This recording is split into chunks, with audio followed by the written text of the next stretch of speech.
February 14. ನಮ್ಮ ಅನುದಿನ ಆಹಾರ ಸೇವೆಗಳಿಂದ ತಮ್ಮೆಲ್ಲರಿಗೂ ಶುಭವಂದನೆಗಳು. ಇಂದಿನ ಶುಭ ಸಂದೇಶ ಸಂಭ್ರಮಿಸುವ ಪ್ರೀತಿ.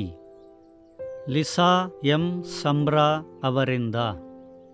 ಇಂದಿನ ಸತ್ಯವೇದದ ಭಾಗ ಯೆಶಾಯ ಅಧ್ಯಾಯ 62 ವಚನ 1ರಿಂದ ವಚನ 5ರವರೆಗೆ.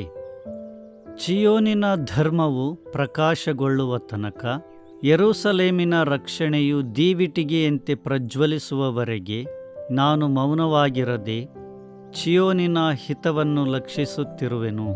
ಸುಮ್ಮನಿರದೆ ಯೆರೂಸಲೇಮಿನ ಕ್ಷೇಮವನ್ನು ಚಿಂತಿಸುತ್ತಿರುವೆನು. ಜನಾಂಗಗಳು ನಿನ್ನ ಧರ್ಮವನ್ನು, ಸಕಲ ರಾಜರು ನಿನ್ನ ವೈಭವವನ್ನು ನೋಡುವರು. ಯೆಹೋವನ ಬಾಯಿ ನೇಮಿಸಿದ ಹೊಸ ಹೆಸರು ನಿನಗೆ ದೊರೆಯುವುದು. ನೀನು ಯೆಹೋವನ ಕೈಯಲ್ಲಿ ಸುಂದರ ಕಿರೀಟವಾಗಿಯೂ ನಿನ್ನ ದೇವರ ಹಸ್ತದಲ್ಲಿ ರಾಜಶಿರೋವೇಷ್ಟನವಾಗಿಯೂ ಇರುವಿ. ನೀನು ಇನ್ನು ಮೇಲೆ ಗಂಡ ಬಿಟ್ಟವಳು ಎನಿಸಿಕೊಳ್ಳೆ. ನಿನ್ನ ಸೀಮೆಗೆ ಬಂಜೆ ಎಂಬ ಹೆಸರು ಇನ್ನಿರದು. ನೀನು ಎನ್ನುಲ್ಲಾಸಿನಿ ಎನಿಸಿಕೊಳ್ಳುವಿ. ನಿನ್ನ ಸೀಮೆಗೆ ವಿವಾಹಿತೆ ಎಂಬ ಹೆಸರಾಗುವುದು. ಏಕೆಂದರೆ ಯೆಹೋವನು ನಿನ್ನಲ್ಲಿ ಉಲ್ಲಾಸಗೊಳ್ಳುತ್ತಾನೆ, ನಿನ್ನ ಸೀಮೆಗೆ ವಿವಾಹವಾಗುವುದು. ಯುವಕನು ಯುವತಿಯನ್ನು ವರಿಸುವಂತೆ ನಿನ್ನ ಮಕ್ಕಳು ನಿನ್ನನ್ನು ವರಿಸುವರು. ವರನು ವಧುವಿನಲ್ಲಿ ಆನಂದಿಸುವ ಹಾಗೆ ನಿನ್ನ ದೇವರು ನಿನ್ನಲ್ಲಿ ಆನಂದಿಸುವನು. ಮುಖ್ಯ ವಚನ. ವರನು ವಧುವಿನಲ್ಲಿ ಆನಂದಿಸುವ ಹಾಗೆ ನಿನ್ನ ದೇವರು ನಿನ್ನಲ್ಲಿ ಆನಂದಿಸುವನು. ಯೆಶಾಯ ಅಧ್ಯಾಯ 62 ವಚನ 5. ಬ್ರಂಡನ್ ಮತ್ತು ಕೇಟಿ ಇಬ್ಬರೂ ಪರಸ್ಪರರನ್ನು ನೋಡುತ್ತಾ ಬಹು ಅಸನ್ಮುಖಿಗಳಾದರು. ಅವರ ಮುಖದ ಮೇಲಿನ ಆನಂದವನ್ನು ನೋಡಿದವರು ಯಾರೂ ಅವರ ವಿವಾಹವಾಗುವ ಹಲವಾರು ಯೋಜನೆಗಳು ಕೋವಿಡ್-19 ನಿರ್ಬಂಧಗಳ ದೆಸೆಯಿಂದಾಗಿ ಅನೇಕ ಬಾರಿ ಬದಲಾವಣೆ ಮಾಡಿದ್ದಾರೆ ಎಂದು ಎನಿಸುತ್ತಿರಲಿಲ್ಲ. ಅಲ್ಲಿದ್ದ ಕೇವಲ 25 ಕುಟುಂಬ ಸದಸ್ಯರ ನಡುವೆಯೂ ಅವರ ಪರಸ್ಪರರ ಪ್ರೀತಿ ಮತ್ತು ಅವರಿಬ್ಬರನ್ನು ಹಿಡಿದಿಟ್ಟುಕೊಂಡಿರುವ ದೇವರ ಪ್ರೀತಿಗಾಗಿ ಕೃತಜ್ಞತಾ ಭಾವನೆಯಿಂದ ವಿವಾಹ ಸಂಸ್ಕಾರದ ವಾಗ್ದಾನಗಳನ್ನು ತೆಗೆದುಕೊಳ್ಳುವಾಗ ಅವರಿಬ್ಬರಿಂದಲೂ ಸಂತೋಷ ಮತ್ತು ತೃಪ್ತ ಭಾವನೆಗಳು ಉಕ್ಕಿ ಹರಿಯುತ್ತಿದ್ದವು. ಯೆಶಾಯ ಪ್ರವಾದಿಯೂ ಸಹ ದೇವರು ತನ್ನ ಜನರ ಮೇಲೆ ಇಟ್ಟಿರುವ ಆನಂದ ಮತ್ತು ಪ್ರೀತಿಯನ್ನು ವಿವರಿಸಲು ವಧು ವರರು ಪರಸ್ಪರರಲ್ಲಿ ಆನಂದಿಸುವ ಚಿತ್ರಣವನ್ನು ಮುಂದಿಡುತ್ತಾನೆ.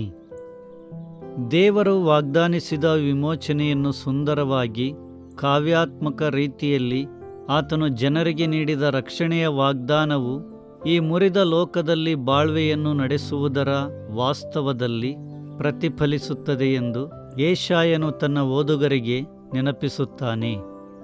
ಅದೇನೆಂದರೆ, ನೊಂದ ಹೃದಯದವರಿಗೆ ಸಾಂತ್ವನವನ್ನು ಹೇಳುವುದರಲ್ಲಿ, ದುಃಖಿತರಿಗೆ ಆನಂದವನ್ನು ನೀಡುವುದರಲ್ಲಿ, ಯೆಹೋವನ ಜನರ ಅಗತ್ಯಗಳನ್ನು ಪೂರೈಸುವುದರಲ್ಲಿ ಆತನ ಪ್ರತಿಫಲನವಾಗಬೇಕಿದೆ. ದೇವರೂ ಸಹ ತನ್ನ ಪ್ರಜೆಗಳಿಗೆ ಸಹಾಯವನ್ನು ಒದಗಿಸುತ್ತಾನೆ, ಏಕೆಂದರೆ ವಧು ಮತ್ತು ವರ ತಮ್ಮ ಪರಸ್ಪರರ ಪ್ರೀತಿಯನ್ನು ಹೇಗೆ ಸಂಭ್ರಮಿಸುತ್ತಾರೋ ಹಾಗೆಯೇ ನಿನ್ನ ದೇವರು ನಿನ್ನಲ್ಲಿ ಆನಂದಿಸುವನು. ದೇವರು ನಮ್ಮಲ್ಲಿ ಆನಂದಿಸುವನು ಹಾಗೂ ನಮ್ಮೊಂದಿಗೆ ಸಂಬಂಧವನ್ನು ಬೆಳೆಸಲು ಹಾತೊರೆಯುವನು ಎಂಬ ಸತ್ಯವು ಅತ್ಯದ್ಭುತವಾಗಿದೆ. ಈ ಮುರಿದ ಲೋಕದಲ್ಲಿ ನಾವು ನಡೆಸುತ್ತಿರುವ ಜೀವನದ ಪರಿಣಾಮದ ದೆಸೆಯಿಂದ ಅನುಭವಿಸುತ್ತಿರುವ ಕಷ್ಟಗಳ ಹೊರತಾಗಿಯೂ ನಮ್ಮನ್ನು ಅಸಮಾಧಾನದಿಂದಲ್ಲ ಸಂತೋಷವಾಗಿ ಪ್ರೀತಿಸುವ ದೇವನೊಬ್ಬನು ನಮಗಾಗಿ ಇದ್ದಾನೆ. ಆತನು ಬೇಡಿಕೊಳ್ಳುವ ದೇವನಲ್ಲದೆ ಸಂಭ್ರಮಿಸುವ ಪ್ರೀತಿಯ ಮತ್ತು ಶಾಶ್ವತ ಕೃಪೆಯ ದೇವರಾಗಿರುವನು. ದೇವರ ಪ್ರೀತಿಯನ್ನು ನೆನಪಿಸುವ ಚಿತ್ರಣಗಳು ಯಾವುವು? ಆತನ ಸಂಭ್ರಮಿಸುವ ಪ್ರೀತಿಯು ನಿನಗೆ ಹೇಗೆ ಆನಂದವನ್ನು ತರುತ್ತದೆ? ಪ್ರಾರ್ಥನೆ ಮಾಡೋಣ.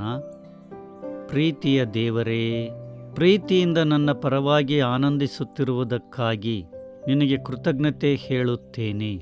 ಆಮೇನ್.